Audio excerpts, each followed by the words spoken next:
Hello everybody and welcome to this introductory video. Today I will be talking about ethical hacking and I will also introduce you to the course itself. So first off, you might have noticed that the term ethical hacking is composed out of two words. You have ethical and you have hacking. Now hacking, the definition of hacking is quite broad. I mean, it encompasses a very wide range of activities. However, if you actually go to any of the online dictionaries pretty much, and if you type in the term hacking, generally it will say that it has something to do with computers. I cannot say that that is not true. However, that is only a small portion of the definition. Rather, instead, the act of hacking is actually having any system, and I mean any system, not just a computer system, not just a digital system.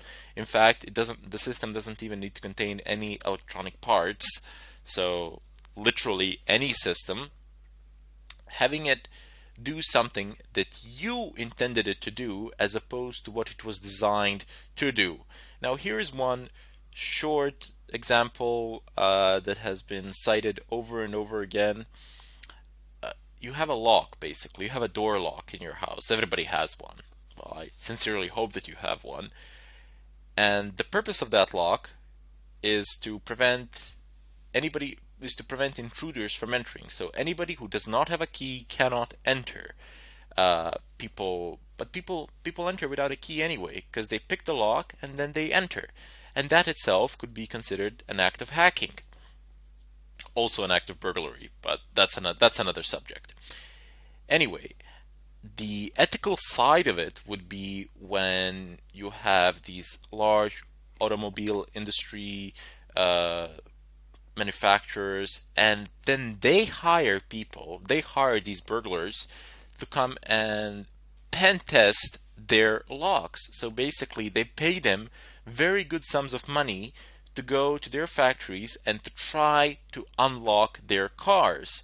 This doesn't need to apply only to locks for cars. It can also apply for your door locks. Manufacturers of pretty much all sorts of locks, they hire people to actually try and pick lock them, and then if they succeed doing it, and if they succeed, they pay them a very good sum of money. I do believe that prices for one car manufacturer, they went up to 1 million euros if you manage to break their locks. But what I'm trying to say here is that the ethical side of it would be when you have a permission to do it, when it's within the constraints of the law. And the act of hacking itself can be within the constraints of the law, but doesn't necessarily need to be. Anyway, we will not be focusing on those types of locks today or during this course. During this course, I will teach you how to penetrate networks, how to exploit systems, how to break into computers, how to compromise routers, etc. You will be after you've finished this course, after you've absorbed all the information in it, you will gain the ability to do some serious damage. Now, because of that, I wish to give a disclaimer here. So first off, I do not encourage any sort of illegal activity. Furthermore, I strongly advise against it, and I am against it. So you do not have any legit need to do anything that is against the law with the knowledge that you're going to get during this course, because you're going to get some pretty good knowledge and you can abuse it very easily. It's not that difficult to abuse it. The opportunities are everywhere. They're endless because people tend to use insecure systems, or they use secure systems but they don't know how to operate or configure them, and then in turn those secure systems become insecure. But what I'm trying to tell you is there really is no need. I mean, if you want to do it for the money or something like that, you can make the same amount, if not more, in a perfectly legitimate way. People will pay you to actually test their networks and to see if you can find any vulnerabilities in them and then report them, perhaps even fix them.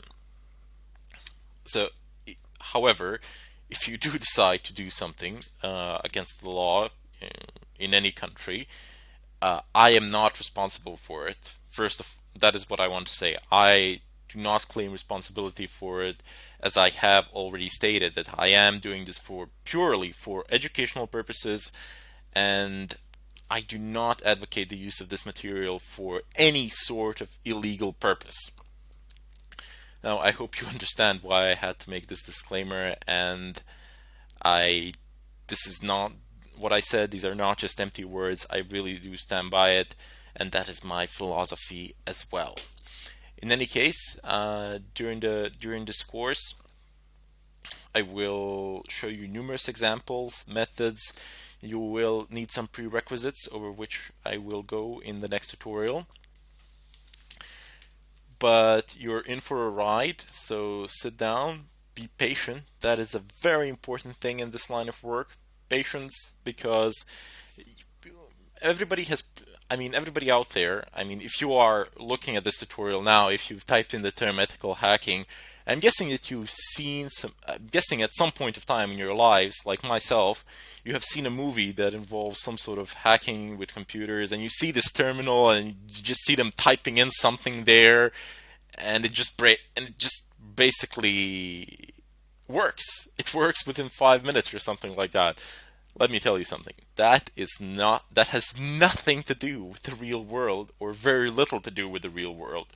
In the real world, people spend countless sleepless nights trying to do something, trying to obtain access, trying to bypass a password protected file or something of a kind in a server, trying to escalate privileges, trying to inject in a SQL injection or something of a kind.